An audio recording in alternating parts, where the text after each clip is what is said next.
Ladies and gentleman, ಕುರ್ಚಿ ಫೈಟ್ಗೆ ಶಾಸಕರ ವಿದೇಶ ಪ್ರವಾಸ ಹೊಸ ಕಿಡಿಯನ್ನ ಹೊತ್ತಿಸಿದಂತಾಗಿದೆ.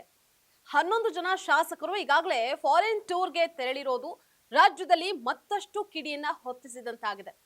ವಿದೇಶ ಪ್ರವಾಸದ ಬಗ್ಗೆ ಮಾತನಾಡಿದಂತಹ ಶಾಸಕರಲ್ಲಿ ಕೆಲವರು ಸ್ಪಾನ್ಸರ್ಸ್ ಯಾರು ಅಂತ ಹೇಳಿ ಪ್ರಶ್ನೆ ಮಾಡಿದ್ದು, ಮತ್ತಿನ್ನೊಂದಿಷ್ಟು ಜನ ಈ ಸಂದರ್ಭದಲ್ಲಿ ವಿದೇಶ ಪ್ರವಾಸ ಬೇಕಾಗಿರ್ಲಿಲ್ಲ ಅಂತ ಹೇಳಿದ್ದಾರೆ. ಇನ್ನು ಕೆಲವರು ಅದೊಂದು ವಿಚಾರವೇ ಅಲ್ಲ ಅಂತ ಹೇಳಿದ್ದು. ಯಾರ್ಯಾರು ಏನೇನ್ ಹೇಳಿದ್ರು ಅಂತ ನೋಡ್ತಾ ಹೋಗೋಣ. ವೀಕ್ಷಕರೇ, ನೆಲ ಜಲ ಭಾಷೆಗಾಗಿ ಪ್ರಾಮಾಣಿಕ ಪತ್ರಿಕೋದ್ಯಮ. ನೀವು ನೋಡ್ತಾ ಇದ್ದೀರಾ ಫೋಕಸ್ ಟಿವಿ. ನಾನು ನಿಶ್ಚಿತ.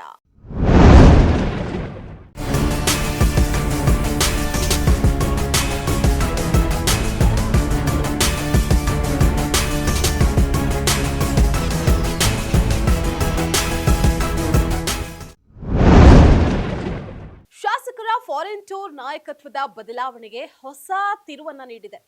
ರಾಜ್ಯ ರಾಜಕಾರಣದಲ್ಲಿ ಸಂಚಲನವನ್ನ ಸೃಷ್ಟಿ ಮಾಡಿದೆ. ಸಿಎಂ ಬಣದಲ್ಲಿ ಗುರುತಿಸಿಕೊಂಡಂತಹ 11 ಜನ ಶಾಸಕರ ಏನಿದ್ದಾರೆ ಅವರು ನಿನ್ನೆ ರಾತ್ರಿ ಆಸ್ಟ್ರೇಲಿಯಾ ಪ್ರವಾಸವನ್ನ ಕೈಗೊಂಡಿದ್ದು ಡಿಕೆ ಬಣದಲ್ಲಿ ಮತ್ತಷ್ಟು ಕಿಚ್ಚನ್ನ ಹಬ್ಬಿಸಿದೆ. ಶಾಸಕರ ವಿದೇಶ ಪ್ರವಾಸಕ್ಕೆ ಡಿಕೆ ಬಣದ ಶಾಸಕರು ಬೇಸರವನ್ನ ವ್ಯಕ್ತಪಡಿಸಿದ್ದಾರೆ.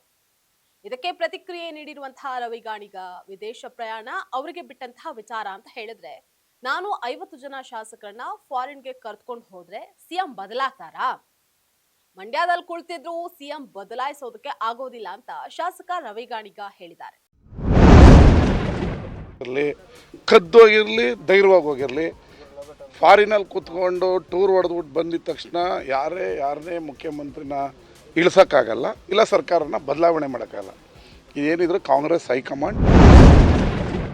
ಇತ್ತ ಶಾಸಕ ಎಚ್.ಸಿ. ಬಾಲಕೃಷ್ಣ ಅವರು ಮಾತನಾಡಿದ್ರು, ನಮ್ಮ ಕ್ಷೇತ್ರದಲ್ಲೇ ನಮಗೆ ಕೆಲಸ ಇದೆ, ಫಾರಿನ್ಗೆ ಹೋಗೋರು ಹೋಗ್ತಾರ ಬಿಡಿ, ನಾವೇ ಬೇರೆ ಟೀಮ್, ಅವರೇ ಬೇರೆ ಟೀಮ್, ಅವ್ರು ಹೋಗ್ಲಿ ಬಿಡಿ, ನಮಗೆ ಕೆಲಸ ಇದೆ ಅಂತ ವ್ಯಂಗ್ಯವಾಡಿದ್ದಾರೆ.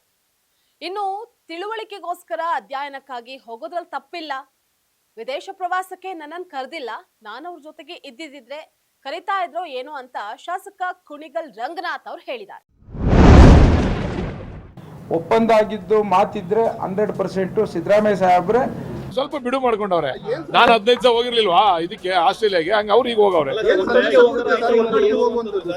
ಅವ್ರವ್ರ ಸ್ನೇಹಿತರು ಕಂಡ್ರಿ, ಲೈಕ್ ಮೈಂಡೆಡ್ಸ್. ಒಟ್ಟಾರೆ ಸಿಎಂ ಬಣದ ಶಾಸಕರು ವಿದೇಶ ಪ್ರವಾಸಕ್ಕೆ ಹೋಗಿರೋದು ಡಿಕೆ ಬಣದಲ್ಲಿ ಬೇಸರವನ್ನ ಉಂಟು ಮಾಡಿದೆ. ಮುಂದಿನ ದಿನಗಳಲ್ಲಿ ಡಿಕೆ ಬಣದ ನಡೆ ಏನಾಗಿರುತ್ತೆ ಅನ್ನುವಂತಹದನ್ನ ಕಾದ್ ನೋಡ್ಬೇಕಾಗಿದೆ. ಇದಾಗಿತ್ತು ಇವತ್ತಿನ ಫೋಕಸ್ ಸ್ಪೆಷಲ್ ಸ್ಟೋರಿ. ನೆಲ ಜಲ ಭಾಷೆಗಾಗಿ ನೋಡ್ತಾ ಇರಿ ಫೋಕಸ್ ಟಿವಿ.